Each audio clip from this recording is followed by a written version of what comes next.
டெல்லி மாணவர்கள் மீது நடத்தப்பட்ட தடியடி மற்றும் அயோத்தி ராமர் கோயில் நன்கொடை திருட்டு விவகாரம் தொடர்பாக நாடாளுமன்ற வளாகத்தில் காங்கிரஸ் தலைமையில் இந்தியா கூட்டணி எம்பிக்கள் போராட்டத்தில் ஈடுபட்டனர்.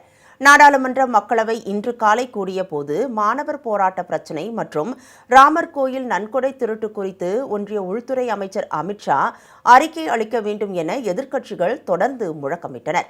இதனால் அவை பிற்பகல் 2 மணி வரை ஒத்திவைக்கப்பட்டது. लेकिन एक एक मुद्दों पर सदन तो चले ना. नो, आप सहयोग करें. आप सदन नहीं चलाना चाहते.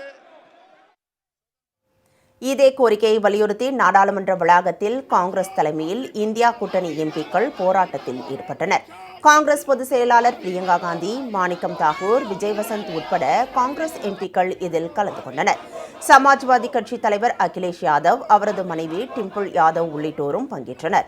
பிரதமர் மோடி, உள்துறை அமைச்சர் அமித்ஷா நாட்டு மக்களிடம் மன்னிப்பு கேட்க வேண்டும் என்றும் அவர்கள் முழக்கமிட்டனர்.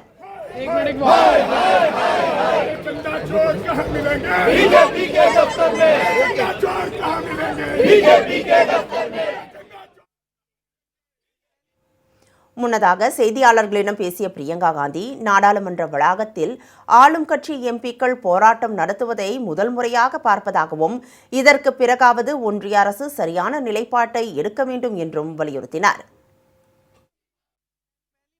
पहली बार मैंने देखा है कि सरकार के एमपी प्रदर्शन कर रहे हैं, तो इतना तो हमने मजबूर कर लिया इनको.